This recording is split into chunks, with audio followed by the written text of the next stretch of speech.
Okay guys, so with this, I'm going to go through the directions on the first page, and then I'm going to I'm not really going to explain a whole lot because we're not going to explain a whole lot going through class. We're just kind of going to look at it, see what we can derive from it, and we're really going to harp on it when we learn more about it on Tuesday or whatever day we end up doing chapter 3.6 since we had the snow day Friday. So, I need you to get 3 pieces of paper. Obviously, they don't have to be obnoxious neon if you don't have it. And a pair of scissors. And then I need you to pause video so you can get those things. So, here is my 1 piece of paper. I know it's not obnoxious, but I'm at home and I don't have obnoxious paper. So I'm going to take this and fold it hot dog style. So I'm going to fold it in half this way.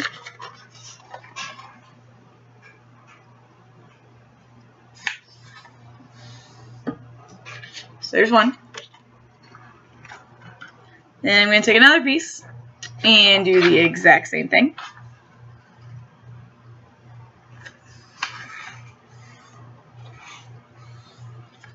Two.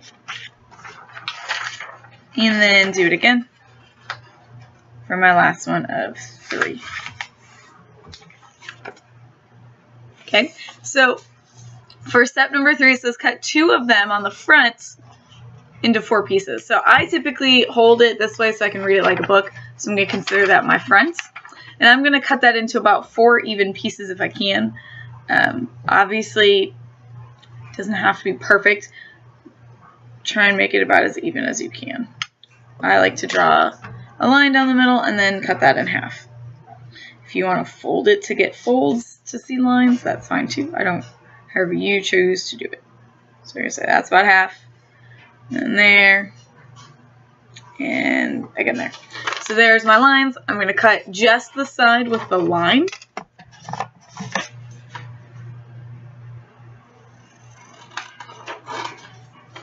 Straight as I can. Obviously, again, it doesn't have to be picture perfect. So I have one of them done. Notice how I did not cut all the way through.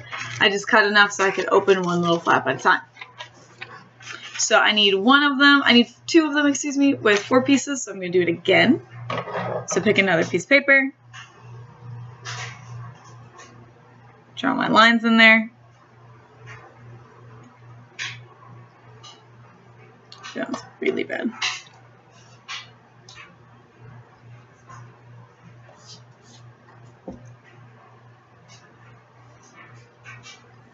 You all know how good I am at drawing straight lines.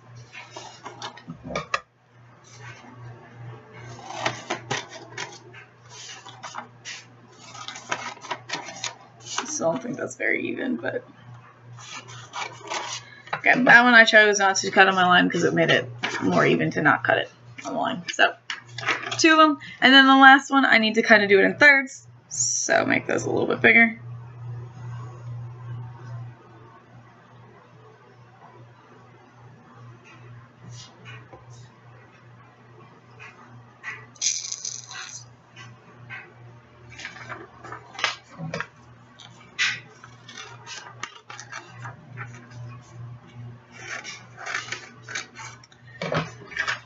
About so. And then you're going to take your pieces and you're going to put them in the order that you just cut them. Or essentially you're going to have 2 4 pieces and then the 3rd piece.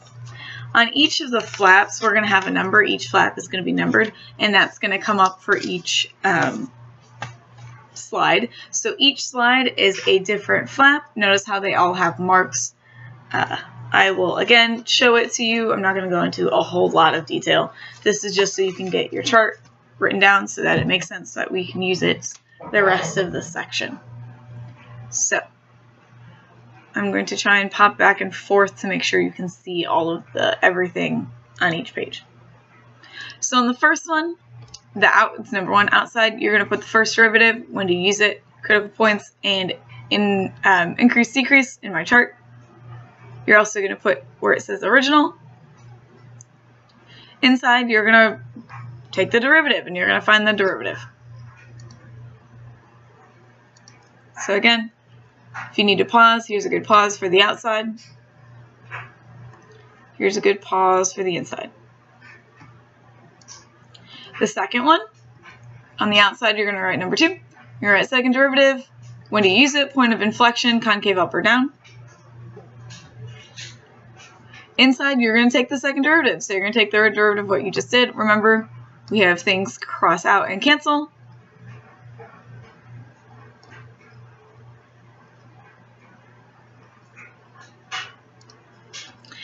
Third section is the x-intercept. When do you use it? You use it to plot it on the graph where curves are going to go.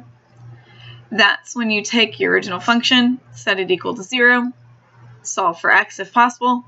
Notice how when you try and subtract 4, you're going to get a negative, and you can't take the square root of a negative. So in this case, there's no x-intercept. Number 4, the outside. It's the y-intercept. Again, plotting it where the graph curve should go.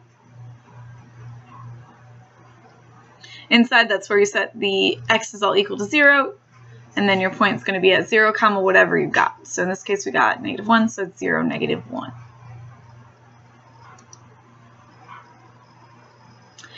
Outside of number 5 will be vertical asymptote. That is up and down lines where the graph can't touch. That's where the bottom cannot be equal to 0, so you set the bottom not equal to 0 and solve. So in this case, we're going to have vertical asymptotes at x cannot be equal to plus or minus 2. Number 6, your outside is a horizontal asymptote. You're going to use left and right dotted lines. Oh, excuse me. My apologies. Your graph can't touch it. That is the whole part of the 3.5 that we just did. So dividing by the biggest to reduce down to what we can get. And in this case, it's 1. So that's going to be where y is equal to 1. Horizontal number, left to right. Outside of number 7 is going to be critical points or points of inflection. That's to help do intervals on the chart and plot it on my graph. So for the critical points, that's where you set the first derivative equal to 0. And then inflection is second derivative, so you take the second derivative and set it equal to 0. In my first derivative, I got a point. I'd go back and plug that back into the original and figure out where at. In this case, again, I would get a negative, so I can't take the square root of a negative, so there's no point of inflection. Number 8 is the domain. I use it in my intervals. That's what's the same as the vertical asymptote. So my vertical asymptote was x cannot be equal to 2, plus or minus 2. Intervals, this is to help pick numbers between defined results.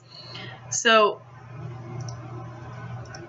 this is specifically where we do everything from the critical points to domain. So this one is going to sit next to our next picture. So these next 2 little slots are going to sit next to each other on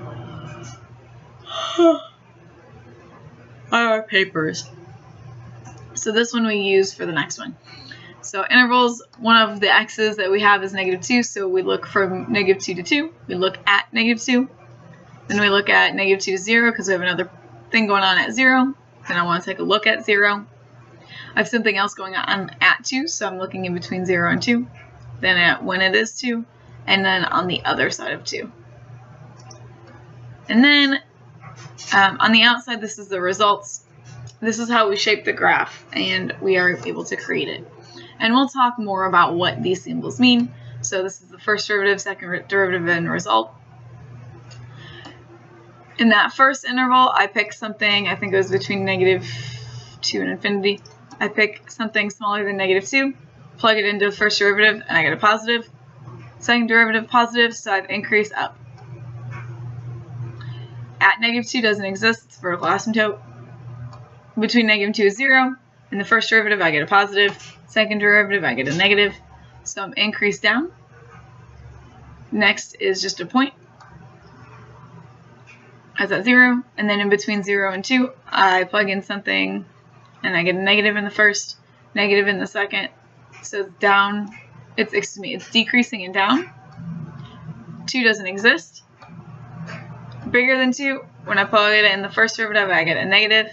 plug it into the second derivative, I get a positive, so I'm decrease up. Now you're probably like, what the heck does all this mean? Which leads us to the last one, which is the acid, which is the y graph, and we use everything from 1 to 10. So I draw my horizontal asymptote at y is 1, draw my vertical asymptotes at -2 and 2. If I go back a moment, as we're approaching -2, we're increase up. Did not want to do that. Sorry, it just jumped me back 4 slides for some reason. At approaching -2, we're increase up, so we're going up. Between -2 and 0, we are increasing, but we are concave down. So remember, we're going to have an upside down parabola, but we're still technically going up if you read the graph left to right. Then from 0 to 2, we're decrease and concave down, so we're going down.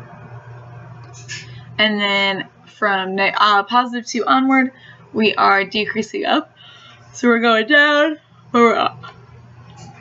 But my parabola is looking up, so it's happy. And then again, if you want to write these down for the general idea of what we're going to look like. All right, I hope you're looking forward to learning about doing all this.